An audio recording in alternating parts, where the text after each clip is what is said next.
પ્રકરણ 5 તત્વોનું આવર્તનીય વર્ગીકરણ.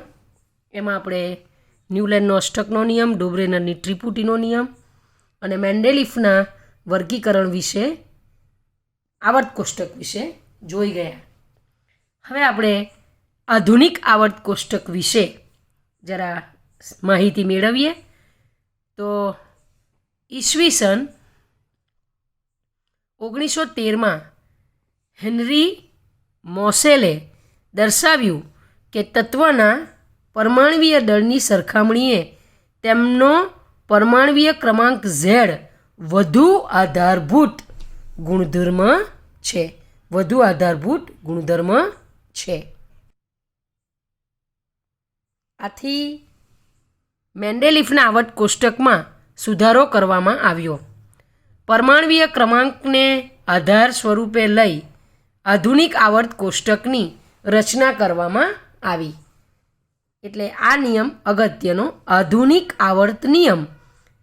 આપણે મેન્ડેલિફનો આવર્ત નિયમ પણ જોઈ લો કે તત્વોના ગુણધર્મો તેમના પરમાણવીય ક્રમાંકના આવર્તનીય વિધેય છે.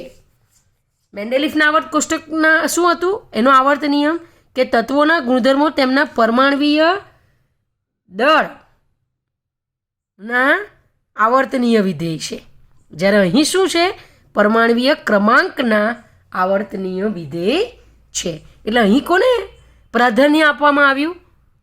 જો બે આવર્ત કોષ્ટક વચ્ચેનો તફાવત પૂછાય તો પહેલું જ થાય કે મેન્ડેલિફનું આવર્ત કોષ્ટક તત્વના પરમાણવીય દળાંકને આધારે ગોઠવવામાં આવેલું, જ્યારે આધુનિક આવર્ત કોષ્ટક પરમાણવીય ક્રમાંકના આધારે રચવામાં આવેલું.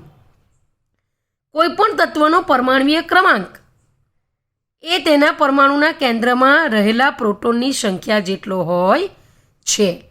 આધુનિક આવર્ત કોષ્ટકમાં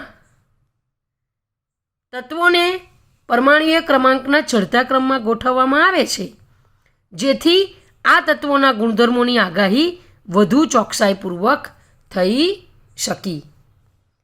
આધુનિક આવર્ત કોષ્ટકમાં મેન્ડેલિફના આવર્ત કોષ્ટકની ત્રણેય મર્યાદાઓમાં સુધારો કરવામાં આવ્યો. આપણે મેન્ડેલિફના આવર્ત કોષ્ટકની મર્યાદાઓ જોઈ ગયેલા, બરાબર. પહેલું તો પરમાણવીય દળની અનિયમિતતા હતી, હાઇડ્રોજનનું વિવાદાસ્પદ સ્થાન અને સમસ્થાનિકોનું સ્થાન દર્શાવી શકેલા નહીં. એ બધી મર્યાદાઓનું આ આધુનિક આવર્ત કોષ્ટકથી શું થઈ જતું હતું? એમાં સુધારો કરવામાં આવ્યો હતો. વિદ્યાર્થી મિત્રો, અહીં આ આધુનિક આવર્ત કોષ્ટક દર્શાવવામાં આવ્યું છે. જુઓ, તમે આમાં 3 કલર આરામથી જોઈ શકો એમ છો. એક આ ડાર્ક બ્લુ કલર, એક આ લાઇટ બ્લુ કલર અને એક આ ગ્રે કલર જેવો. તો અહીં બહુ સ્પષ્ટ આપેલું છે કે જે ડાર્ક કલર છે એ ધાતુઓ દર્શાવે છે, જે ગ્રે કલર છે એ અર્ધધાતુઓ દર્શાવે છે, અને જે લાઇટ કલર્સ છે એ અધાતુઓ દર્શાવે છે. શું દર્શાવે છે? અધાતુઓ દર્શાવે છે. અહીં પણ સમૂહક્રમ અને આવર્તક્રમ દર્શાવેલો છે. જુઓ, 1 2 3 4 5 6 7 8 9 10 11 12 13 14 15 16 17 અને આ 18, બરાબર. પછી આવર્તક્રમ એટલે આડી હરોળ, એટલે આ પહેલું આવર્ત. પહેલા આવર્તમાં કયા કયા તત્વો આવે? 2 આવે, હાઇડ્રોજન અને હિલિયમ. બીજા આવર્તમાં કયા કયા તત્વો આવે? તો લિથિયમ, બેરિલિયમ, આ boron, carbon, nitrogen, oxygen, chlorine, neon, fluorine અને નિયોન, બરાબર. તો આ રીતે હવે વિદ્યાર્થી મિત્રો, અત્યારે આપણે આ યાદ રાખવાની જરૂર નથી, પણ જેવા તમે 11 12માં આવશો એટલે તમને આ યાદ રહી જ જશે. બાય પ્રેક્ટિસ આ તમને વસ્તુ યાદ રહી જ જશે. અને આપણને પણ 1 થી 20 તો યાદ જ છે ને, બરાબર, કારણ કે આપણે 9મા ધોરણમાં ભણી ગયા છીએ.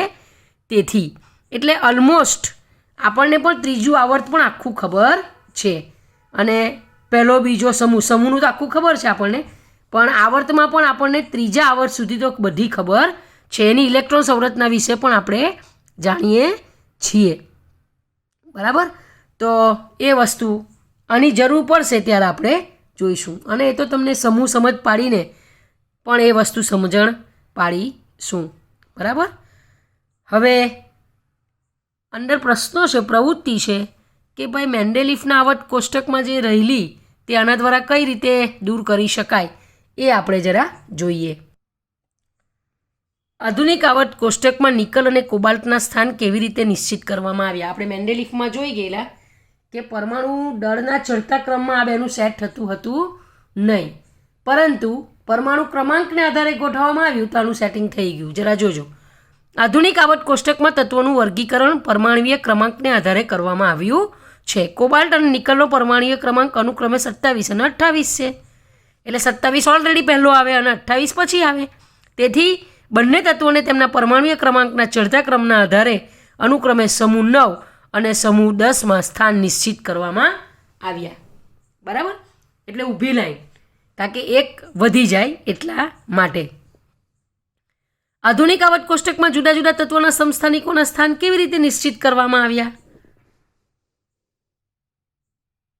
તો આધુનિક આવર્ત કોષ્ટકમાં જુદા જુદા તત્વોના સમસ્થાનિકોના સ્થાન કોઈ અલગ રીતે નિશ્ચિત કરવામાં આવ્યા નથી. એક જ તત્વના બધા જ સમસ્થાનિકોને એક જ સ્થાનમાં રાખવામાં આવ્યા છે. શું 1.5 પરમાણુય ક્રમાંક ધરાવતા તત્વોને હાઇડ્રોજન અને હિલિયમની વચ્ચે રાખવું શક્ય છે? ના. તો પરમાણુય ક્રમાંક એ નિશ્ચિત અને પૂર્ણાંક સંખ્યા છે. આધુનિક આવર્ત કોષ્ટકમાં તત્વોને પરમાણુય ક્રમાંકના ચડતા ક્રમમાં ગોઠવવામાં આવે છે. પરમાણુય ક્રમાંક અપૂર્ણાંક હોઈ શકે નહીં. આથી 1.5 પરમાણુય ક્રમાંક ધરાવતા તત્વોને હાઇડ્રોજન અને હિલિયમની વચ્ચે રાખવું શક્ય નથી. આધુનિક આવર્ત કોષ્ટકમાં હાઇડ્રોજનને ક્યાં રાખવું જોઈએ? તો આવર્ત 1માં અને આવર્ત કોષ્ટકની મધ્યમાં રાખવું જોઈએ.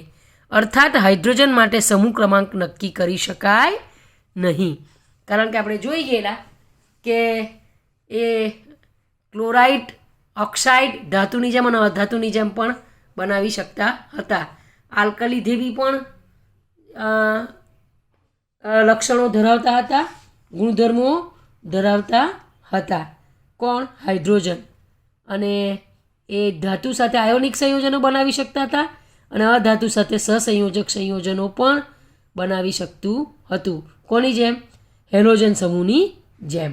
બરાબર, ચાલો હવે કદાચ આ વસ્તુ પૂછી શકાય, આધુનિક આવર્ત કોષ્ટકની રૂપરેખા.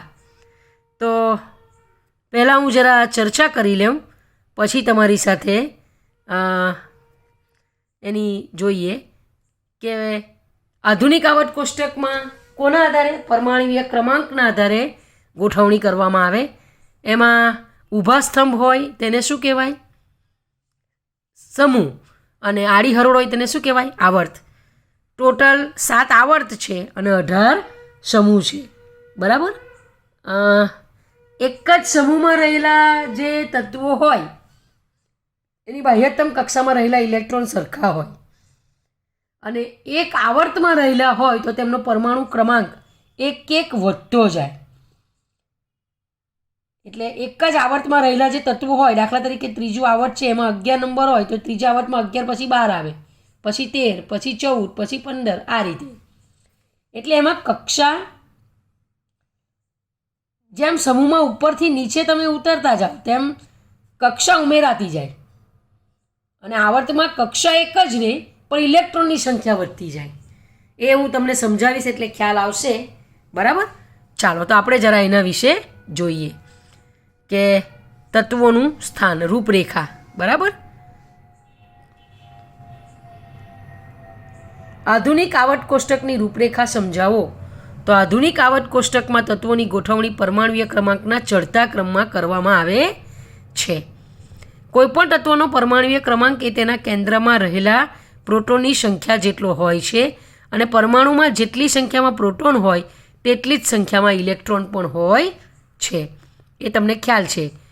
આધુનિક આવર્ત કોષ્ટકમાં જે તત્વોના પરમાણુઓની સૌથી બહારની કક્ષામાં ઇલેક્ટ્રોન સંરચના સમાન જોવા મળી તેમને આવર્ત કોષ્ટકમાં ઊભા સ્તંભોમાં ગોઠવવામાં આવ્યા. જે સમૂહ તરીકે ઓળખાયા અથવા કુટુંબ તરીકે ઓળખાવા લાગ્યા. બરાબર. આવર્ત કોષ્ટકમાં તત્વોના ઊભા સ્તંભને સમૂહ કહે, આડી હરોળને આવર્ત કહે. કુલ 7 આવર્ત અને 18 સમૂહ. કુલ 7 આવર્ત અને 18 સમૂહ. બરાબર.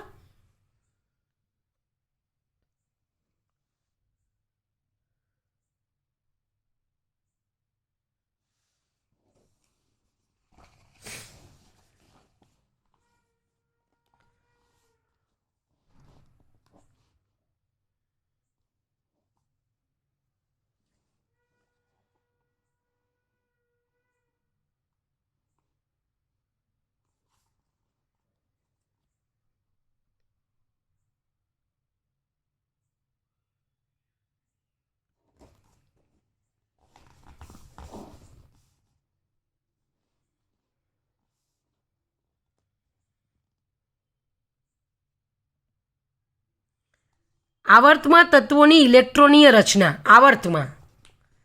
આવર્ત એટલે મેં તમને કહ્યું કે એમાં એક એક ઇલેક્ટ્રોન શું થાય, વધતો જાય. એટલે પરમાણુ ક્રમાંક પણ એક એક વધતો જાય. ચાલો, આવર્ત ક્રમ એ બાહ્યતમ કક્ષા અથવા સંયોજકતા કક્ષા માટે એનનું મૂલ્ય સૂચવે છે, જે કેન્દ્રથી છેલ્લી કક્ષાનો ક્રમ પણ ગણી શકાય. કોઈ પણ કક્ષા, આ ખાસ યાદ રાખવાનું, આમાં મહત્તમ ઇલેક્ટ્રોનની સંખ્યા 2n² હોય છે. 2n². બરાબર. ચાલો, મેં તમારી સાથે 3 આવર્તની તો ચર્ચા કરી જ છે. આપણે જરા જોઈએ કે આવર્ત ક્રમ પહેલો એટલે બાહ્યતમ કક્ષાનો ક્રમ, એટલે એક જ કક્ષા આવેલી હોય. બરાબર. પૂર્ણ થતી કક્ષા તો કે. બરાબર. તત્વોની સંખ્યા કઈ? 2. કઈ તો તમને તરત ખ્યાલ આવવો જોઈએ, હાઇડ્રોજન અને હિલિયમ. હાઇડ્રોજન અને હિલિયમ. હાઇડ્રોજનમાં 1 એટલે એક જ કક્ષામાં 1 ઇલેક્ટ્રોન સમાઈ જાય, અને હિલિયમમાં 2 ઇલેક્ટ્રોન, એ પણ એક જ કક્ષામાં સમાઈ જાય. બીજો આવર્ત એટલે એમાં 2 કક્ષા આવેલી હોય. એલ એમાં કયા કયા તત્વો આવે? તો લિથિયમથી નિયોન. લિથિયમથી નિયોન એમાં તત્વોની સંખ્યા કેટલી? 8. એટલે 2, 8, 8, 18, 18, 32. આ યાદ રાખવાની જરૂર છે. 2, 8, 8, 18, 18, 32. ત્રીજો એ કઈ કક્ષા? 3 કક્ષા. KLM. બરાબર. એમાં 11 Na થી 18 Ar, આર્ગોન સુધી. સોડિયમથી આર્ગોન સુધી એમાં 8 તત્વો આવેલા. ચોથા આવર્તમાં આ એક કક્ષા કઈ? N. 19 K19 એટલે પોટેશિયમથી ક્રિપ્ટોન 36 સુધી, એટલે 18 તત્વો. પાંચમામાં રૂબિડિયમ 37 થી ઝેનોન 54 સુધી. છઠ્ઠો એટલે તેમ બાહ્યતમ કક્ષાનો ક્રમ 6. એમાં P કક્ષક એટલે કક્ષા, પૂર્ણ થતી કક્ષા P. સિઝિયમ 55 થી રેડોન 86 સુધી, એટલે 32. અને સાતમો એટલે ફ્રાન્સિયમ 87 થી ઘણા બધા આગળ, અને એમાં લેન્થેનાઇટ શ્રેણી પણ આવે, એક્ટિનાઇટ શ્રેણી પણ આવે. એ તમારે ફર્ધર આગલા સ્ટાન્ડર્ડમાં ભણવાની જરૂર છે, અત્યારે એની જરૂર નથી. ચાલો, સમૂહમાંના તત્વોની ઇલેક્ટ્રોનીય રચના. સમૂહ. બરાબર. ચાલો, હવે પહેલો સમૂહની જો હું વાત કરું તો તમને હું ફરી પાછી જરા એની પર લઈ જાઉં. આપણે પહેલું જે સમૂહ છે તેના પર જુઓ. આ પહેલો સમૂહ છે. આ પહેલો સમૂહ ક્રમ 1. તેમાં હાઇડ્રોજન, લિથિયમ, સોડિયમ, પોટેશિયમ. તમને આ 4 વિશે તો ખબર છે. બરાબર. તો હું તમને અહીંયા સમજાવું છું, પછી પહેલાંમાં બતાવું. એમાં એક જ કક્ષા અને એમાં એક જ ઇલેક્ટ્રોન. લિથિયમ એટલે 2, 1. પછી સોડિયમ એટલે 2, 8, 1. એટલે 3 કક્ષા થઈ ને. પણ બાહ્યતમ કક્ષામાં રહેલા ઇલેક્ટ્રોનની સંખ્યા કેટલી છે બધામાં? અહીંયા પણ 1, અહીંયા પણ 1, અહીંયા પણ 1. 19 એટલે 2, 8, 8, 1. 2, 8, 8, 1. આટલે સુધી તો તમને ખ્યાલ જ છે ને. બરાબર. એટલે આ પહેલા સમૂહમાં જે છે એ બધામાં જ એટલે સમૂહ ક્રમાંક જે આવે ને એ એની બાહ્યતમ કક્ષામાં રહેલા ઇલેક્ટ્રોન સૂચવે. જો હું તમને બીજું આ એક ઉદાહરણ આપું, આપણે છેલ્લો સમૂહ હિલિયમ, જેને નિષ્ક્રિય વાયુ તત્વ કહેવાય, તે જે ભણાયેલું છે તે, બરાબર. તો હિલિયમ તો 2 આવે. અહીં જોજો નિયોન તો 10 નંબર, બરાબર. આમાં ઇલેક્ટ્રોન સંપૂર્ણ ભરાયેલા છે, એટલે એની જે કક્ષા છે એ ઇલેક્ટ્રોનથી સંપૂર્ણ ભરાયેલી છે. નિયોન એટલે 28, આર્ગોન 288, બરાબર. એટલે બધામાં અહીંયા 2 છે એટલે 2, અને અહીં બીજા બધામાં 8, બરાબર, બાહ્યતમ કક્ષામાં રહેલા. હવે આ જુઓ ફ્લોરિન, આપણે જેટલું તમે જાણો છો ત્યાં સુધી જ તમને બતાવું છું, આગળ જતી નથી. ફ્લોરિન તો એનો 9 તો 2 7, બરાબર. આ ક્લોરિન 17 તો 2 8 7, બરાબર. તો બધામાં બાહ્યતમ કક્ષામાં રહેલી ઇલેક્ટ્રોનની સંખ્યા એ સમૂહ ક્રમાંક સૂચવે છે. હવે આ ભલે અહીંયા 17 આપ્યું છે વિદ્યાર્થી મિત્રો, પણ એનું 7A 7B એવામાં પણ રૂપાંતર થઈ શકે. ફર્સ્ટ, પછી સેકન્ડ, પછી થર્ડ AB, એવી રીતના આ 7ABમાં પણ આનું રૂપાંતર થઈ શકે. અને તેથી એમાં બાહ્યતમ કક્ષામાં રહેલા ઇલેક્ટ્રોનની સંખ્યા કેટલી હોય? 7 હોય છે. અહીં આ એક કોષ્ટક છે, એમાં પહેલા સમૂહની વાત છે 1 3 11 19. મેં તમારી સાથે બતાવ્યું ને તે પણ અત્યારે એનું પણ બતાવું છું. 37 55 અને 87, બરાબર. તો તત્વની સંજ્ઞા કઈ? Hydrogen, lithium, sodium, potassium. તમે આ 4 સુધી તો તમે જાણો જ છો, બરાબર. આનું અત્યારે આપણે આગળ ભણીશું. રૂબિડિયમ, સિઝિયમ અને ફ્રાન્સિયમ. નામ તમને ખબર હોવા જોઈએ. Hydrogen, lithium, sodium, potassium, rubidium, caesium અને ફ્રાન્સિયમ, બરાબર. આ પણ મેં તમને બતાવ્યું જ કે હાઇડ્રોજનની સંરચના કઈ? 1. લિથિયમની કઈ? 3 એટલે 2 1. સોડિયમની કેટલી? 3 એટલે 2 8 1. પોટેશિયમની 2 8 8 1. ચાલો રૂબિડિયમની કેટલી આવે? 2 8 8 18 1. એટલા 37 થઈ જાય. ચાલો સિઝિયમ 2 8 8 18 18 1. અને ફ્રાન્સિયમની કઈ? 2 8 8 18 18 32 1. તમે બાહ્યતમ કક્ષામાં ઇલેક્ટ્રોનની સંખ્યા જુઓ, બધામાં કેટલી છે? 1 જ છે ને, બરાબર. બધામાં કેટલી છે? 1 જ છે ને. માટે આ કયા સમૂહમાં આવેલા કહેવાય? એક જ સમૂહમાં આવેલા કહેવાય. સમૂહ નંબર 1માં આવેલા કહેવાય, બરાબર. ચાલો હવે આગળ પ્રશ્નોના જવાબ આપણે આપવાના છે. આધુનિક આવર્ત કોષ્ટકમાં સમૂહ 1 જુઓ અને તેમાં રહેલા તત્વોના નામ આપો. એ આપણે અત્યારે જ જોઈ ગયા. Hydrogen, lithium, sodium, potassium, rubidium, caesium અને ફ્રાન્સિયમ, બરાબર. ચાલો સમૂહ 1ના પ્રથમ 3 તત્વોની ઇલેક્ટ્રોન રચના લખો. એ તમને વિદ્યાર્થી મિત્રો આવડે જ છે, કારણ કે આપણા 9માં જોઈ ગયા છે. ચાલો પ્રથમ 3 તત્વો કયા? હાઇડ્રોજન, લિથિયમ અને સોડિયમ.